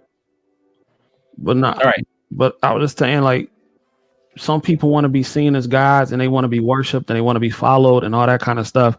I don't care about that. I put my message out for the people that's going to receive it, but I'm not going to scream into the rooftops, because I'm not trying to convince anybody to live better or to live worse at the end of the day. You know what I'm saying? The people who follow it is who follow it. Because when you seek out to be whatever, a leader or a content creator with a massive following, people don't understand what really comes with that. A lot of things that come with that, just like Chris was saying, you get to a certain point and then you may have a change and then you can't backtrack on certain things, because then you lose your whole audience. Because at the end of the day, people are fickle. So it really depends on what you want as an individual. Are you the person that's going to be out here stomping the ground saying, no, this is what you need to do and this is what you should believe? Or are you going to be a person that's, listen, I'm going to take something from Clement, I'm going to take something from Chris, Neat, I'm going to take something from everybody, and I'm going to make a big pot and apply it and be the best version of myself and live my life to the best of its abilities, and then do what I got to do. Because at the end of the day, when you turn off this computer, nothing we talked about matters. Because you got to go out there and deal with the real world. I agree with that to an extent. What I'm saying is when I mean we have to start standing a lot more on our, which you do, we're essentially saying the same thing. You stand on your points. You know the way you believe, and someone has to come up with something that makes sense to your way of thinking for you to say, okay, I understand that. I'm going to I might shift this way of my thinking. But for the most part, you stand 10 toes down on your beliefs. Yeah. A majority of people don't. And a majority of people need someone to tell them, like, okay, this is good, this is not. And I think when we leave a lot of life in gray area. We leave a lot of life into manifest and meditate, and it'll sometime happen. You get a lot of what we have in this generation is a lot of lost people. Yeah. And at the point it's like, okay, so because I think I got it confused. So I think we are saying the same thing. I think it's just what we want to do with it, because I think some people want to be leaders and be content creators and be whatever. I don't care either way. You know what I'm saying? And yes, I stand on what I believe, but I'm not going to try to convince you, because my way may not work for you, just like your way may not work for me. That's why I didn't disagree with what my man 70 what's from Valuetainment. I didn't disagree with him. I just said that I don't talk in absolutes like that, because it's some things that I would never do that work for some people. So that's all I'm saying. Yeah. No, I agree. Chris, you were gonna say? Yeah, I think the biggest point is getting the information out there so people have enough information to make a good conscious decision. I think oftentimes people they'll hear one thing and they'll run with it. And I think the biggest thing right now for a lot of men is like, I never getting married because the divorce rate is 50% and all that good stuff, But it's like, it's nice to hear on the flip side, well, think about when you're 70. Think about when you're 80. And it's just like, just think about it. Think about when you're at this point. And I don't really think about it from like the man's perspective, but when I have friends that are older, and when I listen to the things that they say, and like I see the things that they're going through, like I've yet to have a friend, an older friend, that didn't wish that they had done something differently when they were in their 20s. They have gone ahead and gotten married, or maybe tried to have kids sooner. And it's just more so like they just didn't know. They didn't have someone telling them, well, you know, you might, when you're 45, you might have to get that surgery. Who's going to help you with that? You know, your mom's not going to be there. She can't help you. So who's going to be there for you? Or what about if you do want kids later? Have you planned around that? Do you know what that might look like if you do or if you don't? And I think the issue is that conversation doesn't happen enough. And the conversation that's overwhelming is this idea of just not getting married, not having kids, because that's a better way to do things. But there's an entire other side to it that people don't think about. People don't think about after retirement. You know, you're chasing the bag right now because you can, but you're not going to work forever. You know, what are you going to do then? And people don't think about that. So someone's having these little drops of information, even though they sound absolute, it might help someone who never thought about that think about it and say, I still don't want to have kids. And it's like, okay, good, but you have all the information you need to make that decision versus just a segment. You've seen all the angles now. You've seen all the points. You got all the information you need. Now making your decision. Yes, instead of saying, I wish someone had told me that when I was 25. Yeah. And another story, there was actually a different lady who lived by herself in the house that she grew up. Her parents died. She inherited the house. Now she was an old lady. I went there, had to snake her kitchen drain line. And after, I spent my lunch and about an hour and a half after that talking to her about the different nursing homes that she's going to be and how she might not even be able to afford it. And all these different things that she didn't have kids. She didn't have a family. She didn't have a man. It was just her by herself with all those things in the house. And she was like, well, I need to move into a house because I have all these things. And I had to break it to her like, listen, you know, I'm glad you have all these things, but in the end of the day, these are just sentimental things. You don't need a house. It's you by yourself. What do you need a house for? I really had to like break that reality for her and tell her like, it's just you. And that's it. Like, you need to get into a nursing home. You need people to take care of you right now. And people need to understand that's at the end of all of this. We get old, that our body breaks down. So, and also I do understand what you're saying, CJ, that you can get old and someone, your kids might not even visit you, and you might be in the nursing home. That's true. But at that point, I would say you messed up somewhere. Because, like, if you're building a family, then you need to work hard to keep that family together. And I think we're not working hard enough to try to keep our families together. We're not working hard enough to try to keep our relationships together. We just don't understand how to work hard anymore. It's a soft generation, man. You know what I think, Clement? Real talk. I think a lot of people don't focus on themselves enough first. Because as a man, if I'm not where I want to be completely, then how can I bring a woman into my world and create an environment to where I can have a flourishing family? So many people do things because they feel like they should do them versus doing it because they actually want to do them. And making themselves be the best, and it's a repeated saying, but the best version of themselves. But that's real talk. Like, for instance, like, they question me in my job all the time because I'm never in a bad mood, because I'm always have something to look forward to, and I'm building my kingdom.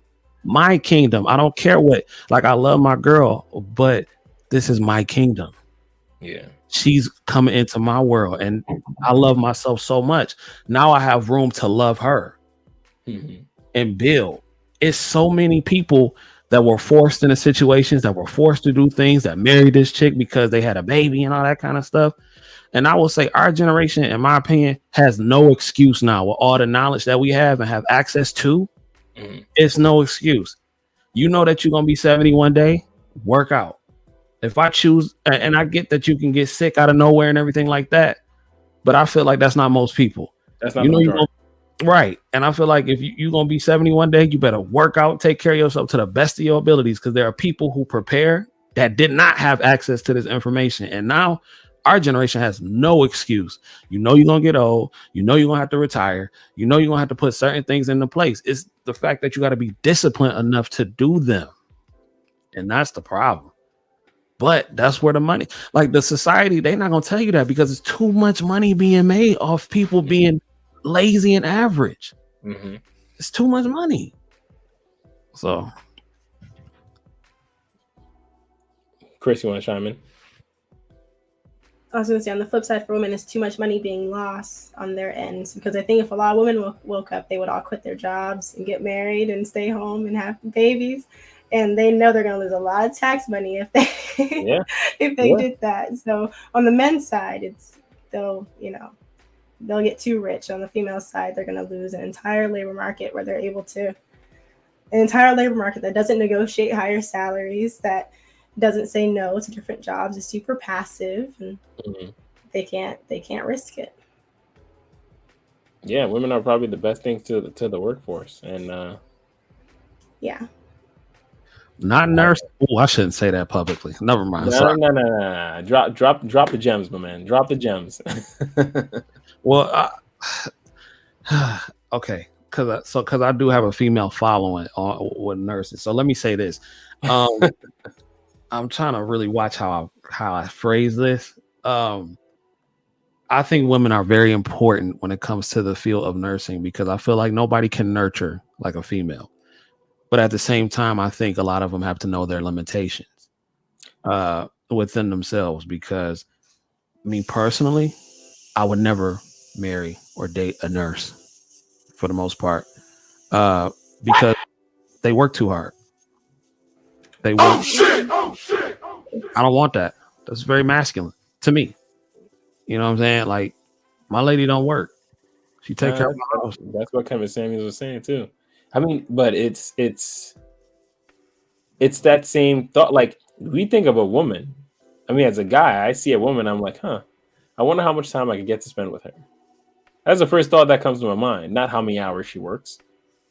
Like, how much time can I get out of her? All right. How much of my free time can I spend with her? And if she's working 12-hour days, no way. What's the point? And you're coming dead, tired, shot. I don't even get the best of you. I get what's left over. Exactly. You get the best of you to your job. Facts. And that's what they don't like to hear, because if you tell them that, oh, I can't do it just as good as you, what are you trying to say?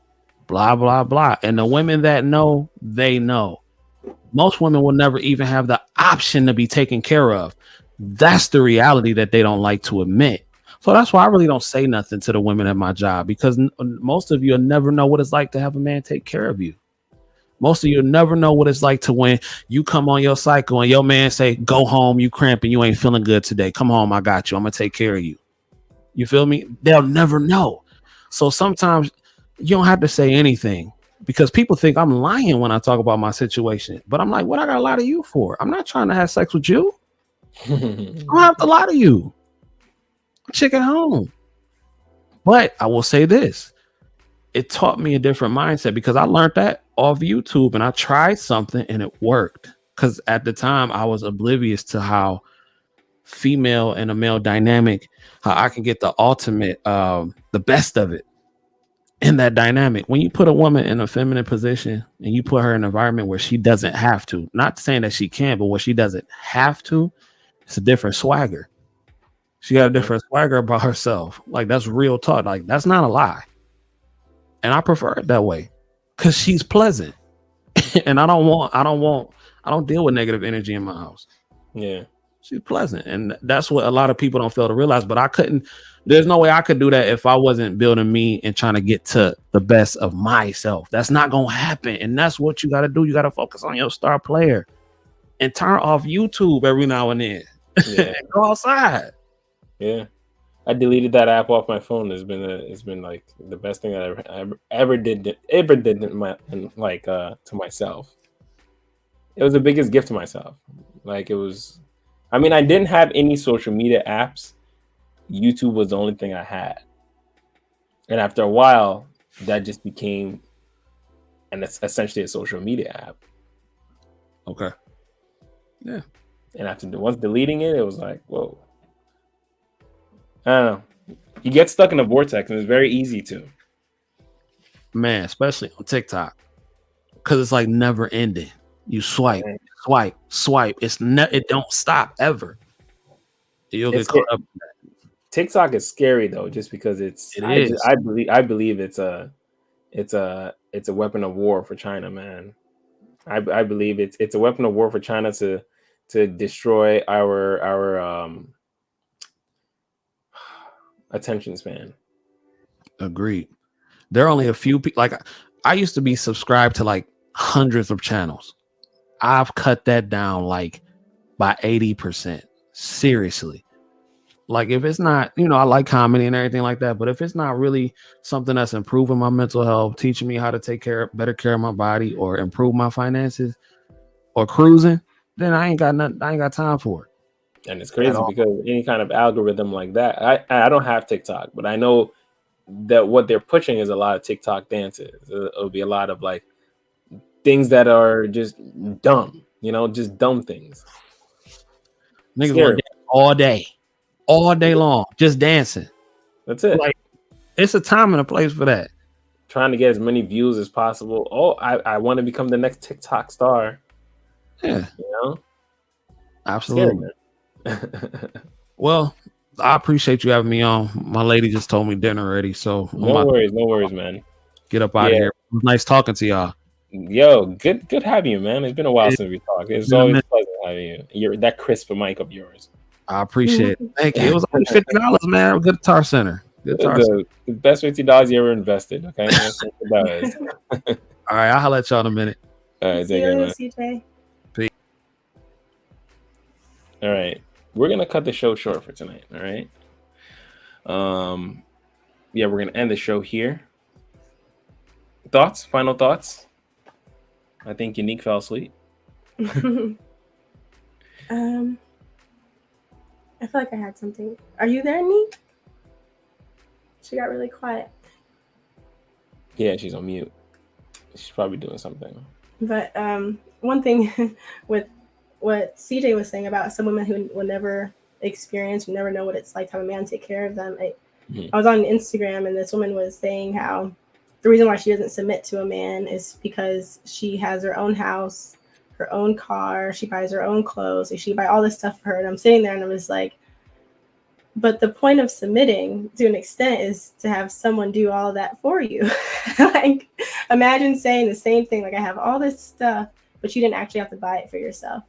Like, the guy got it for you simply because you were just a light in his life. Like, you're just so peaceful and pleasant in his life. And it's like women, they don't know what they're missing out on. Well, I don't think women really understand what power they have over men when they are just feminine, just pleasant, just nice. I truly don't think, like, women have they've been indoctrinated from a young age to truly believe that, like, if I don't bring money, then I'm useless to a man. So it's kind of like, well, I don't have money. Oh, men like sex? Okay, now I realize that's the cheat code. That's like okay, I don't have money, but I could have sex with him, and that's all he'll ever need. And it's like, man, like, I also don't think women are there for as much as the manosphere talks about female content. There's not that many like that, though. Is there? I mean, you do a lot more like femininity channels. Are there like channels a lot of femininity? Like on the Yeah, femininity side. yeah. Like to actually help women understand that, like, hey, be pleasant, be nice. Here's what you can actually do for your man. This Mm-hmm. might help. Yeah, there are. There's a lot. There And are. it really only takes one, you know. It doesn't have to be a ton. But yeah, different races, they're out there. That's Really? how I started. I found it on YouTube, you know. They're growing. Biblical femininity, and there's a bunch of different like versions of it, but Mhm.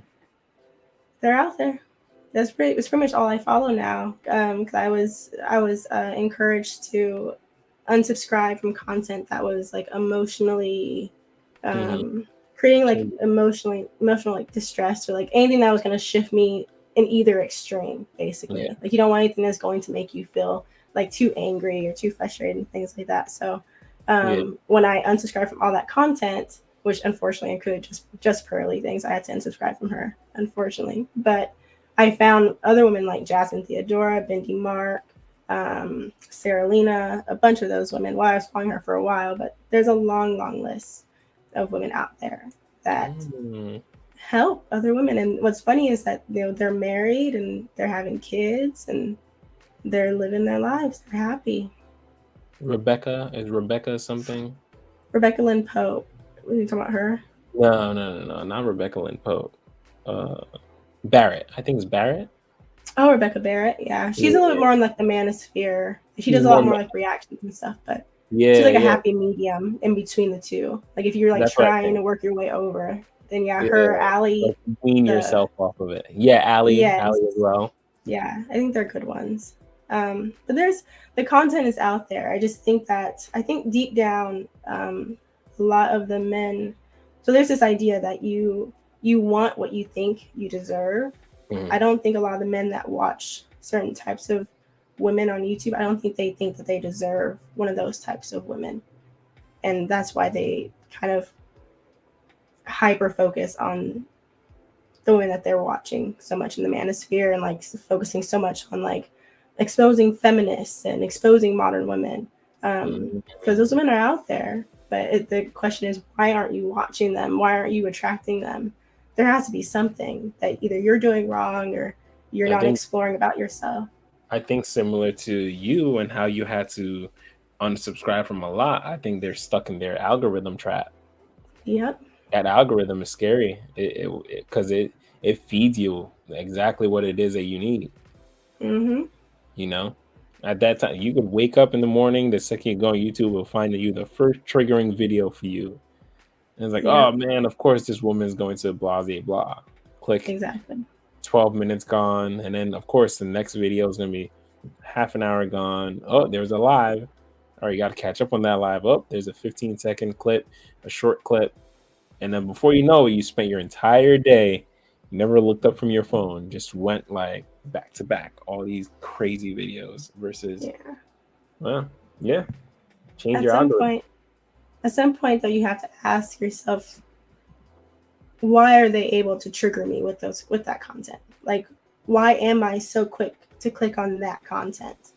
You know, like you have to explore the things that trigger you, even if it is in your YouTube algorithm. Like, what made me click on that video versus going out and finding something that was actually going to benefit me, right? Lead me on a path that's going to help me find the woman that I'm looking for, or help me find the job that I'm hoping for.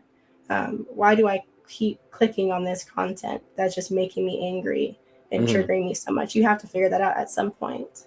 And I think YouTube is a great way to kind of find and understand what your triggers and vulnerabilities are, what those wounds are. Because there's a reason why they're able to feed off of you, and it's not positive. Yeah. You know, the positive content doesn't make it very far. No, never. Yeah. Okay. Well, this is a great conversation, everyone. We're ended our usual fashion. Well, Unique is doing a unique thing, whatever she is doing over there. So we'll close it out like this, just like we have it. Chris, you want to say some last words? If Unique's not there, I'm going to say her little bit. So Unique is going live, I believe, tonight at 10:30 Eastern time. Is that what she said? Oh, you know. Oh, maybe, is that where she is? Maybe that's where she is.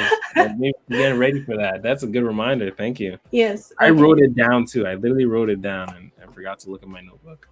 And I believe she's, what, 3 Married Ladies on Instagram? 3 Married Ladies Opinions. Yeah, 3 3 MLO. Married Ladies Opinions on Instagram. So go check out Nick after that. And really quickly, for me, I have a channel called The Blooming Ebony. I have some content up, but it's from a while ago. I am working on some new series right now that you guys can be on the lookout for, talking about femininity and all of that good stuff, and also helping you find sources to help you on your journey outside of myself.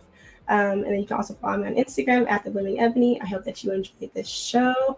And also, just pearly things, I do really like you. I hope you don't think that I don't like you if you ever see this. But I hope you all have a good night. That's funny. Ladies and gentlemen, it's been a great show. We had a great conversation here. A lot of back and forths, different opinions were shared. But until then, we'll see you next week with Chris's week to host. Oh, Yeah, yeah. that came up. November is here. Coming by November fast. is here. So yeah, we will see you all next week. Bye-bye. Bye.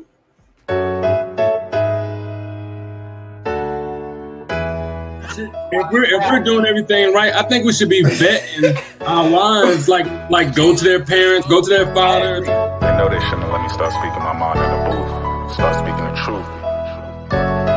Might get shot. I think you're just saying, okay, actions have consequences, and I'm not going to support this person's actions. Like, you don't have to cancel them and say, like, I'm never, I hate you. Innocent lives have to die. But the whole thing is me and her. I also. That man was on the other side doing the exact same thing, and his decision with his eyes was to walk away. Inside your soul. Now we can paint the perfect picture without belittling each other. Cause under God's system, we are equipped to handle that responsibility. But not every man is fit to handle that responsibility. I done seen Flint, Michigan, and it's just being cities. They pissing in project buildings that got a roof that leaks, resulting in missing ceilings. Hard to sleep. Children going to schools dealing issues deep. So I think society does make it more difficult for short men, but I don't think that it's impossible that they can find someone. And expecting you to do your part. It ain't hard to see they trying to keep black in the back, just like Rosa Parks. Cops shooting blacks as if they get a token from God. School rob you with needed resources. Is the weaker vessel and the more vulnerable. Absolutely, 100%. You don't look at the man like, oh, poor son, you were violated. No, you like, right. And nobody. They shift my stick like some cars. And when you're lonely in your darkest thoughts, come, I know it's hard, but God shines his light on all that play their part. And it's the start. Put myself in a situation where I can only rely on a man. Like if I'm married and being a stay-at-home mom, I need to have a backup in case anything happens. I can't only rely on him. You know what I'm saying? A flower will grow once you plant the seed inside your soul. See, I'm a poet, and the best part of me shows it. Here to speak the message, what is known, but not what it takes exposed.